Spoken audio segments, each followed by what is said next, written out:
It was a cold desert night in the Catalina foothills, just outside Tucson, Arizona. The date was January 31st, 2026.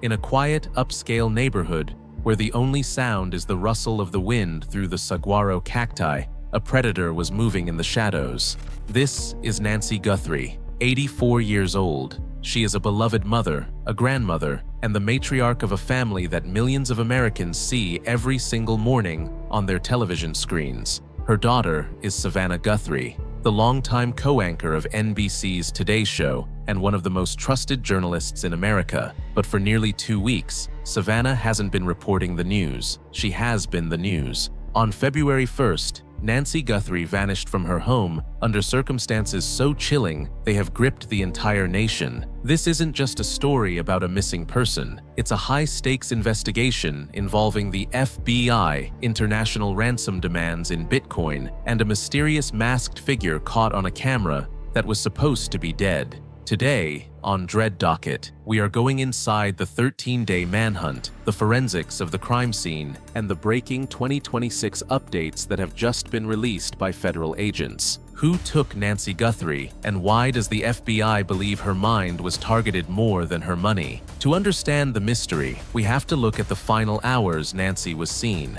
On the evening of Saturday, January 31st, Nancy was enjoying a normal family night. She took an Uber to the home of her daughter, Annie, for dinner and games. It was a typical Saturday for the 84-year-old, who, despite having some heart problems and limited mobility, remained sharp as a tack. At approximately 9:48 p.m., her son-in-law, Tommaso Cioni, dropped her back off at her home in the foothills. He watched her go inside, and at 9:50 p.m., the garage door closed. It was the last time any member of her family would see her. For the next few hours, the house was silent. But at 1:47 a.m. on Sunday morning, the silence was shattered by a digital shadow. For days, the Pima County Sheriff's Department was frustrated. Nancy had a Nest doorbell camera, but she didn't have an active subscription to save the footage. Investigators initially thought the silent witness had seen nothing, but the FBI's Operational Technology Division performed what experts are calling a digital miracle. They extracted residual data from the back-end systems of Google, data that was previously thought to be inaccessible. What they found was a nightmare captured in black and white. At 1:47 a.m., a figure emerged from the darkness. A man, approximately 5 feet 9 inches tall, wearing a full ski mask, gloves, and a heavy jacket. Most importantly, he was carrying a very specific piece of gear, a black, 25-liter Ozark Trail hiker pack. He didn't hesitate, he didn't stumble. He walked directly to the camera and reached out with a gloved hand to dismantle the device. The horror only truly began the next morning. Nancy Guthrie was a faithful woman who never missed a Sunday church service. When her seat in the front row remained empty, her friends grew worried.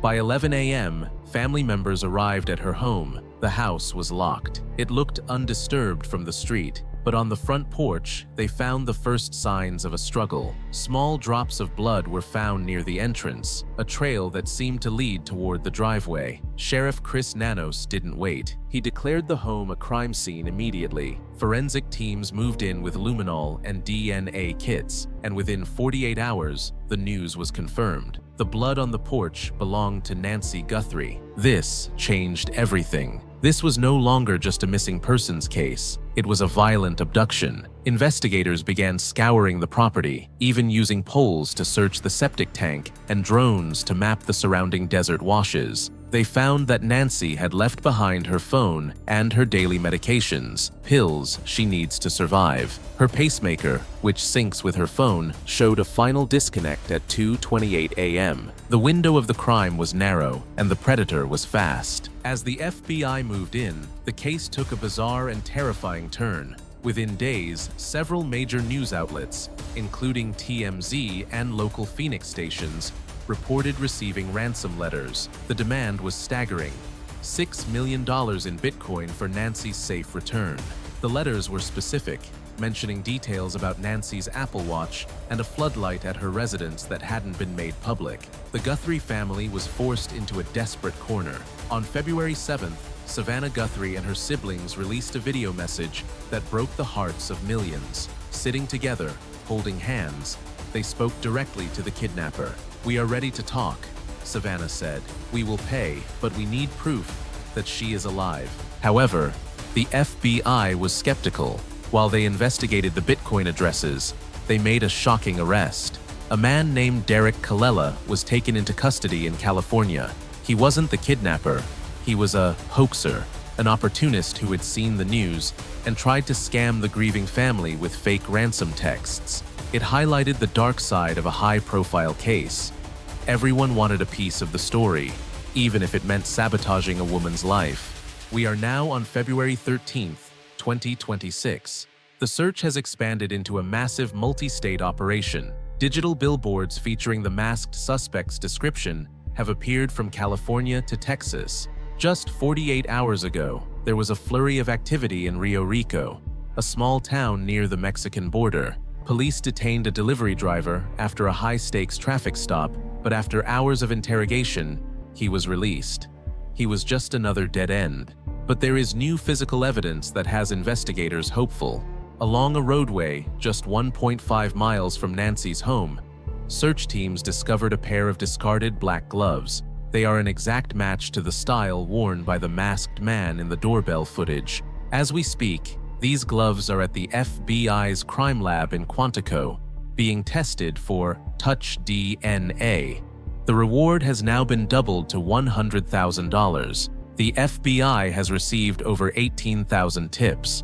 Every Ring camera and doorbell in the Catalina foothills is being audited for a suspicious white van or any sign of the Ozark Trail backpack.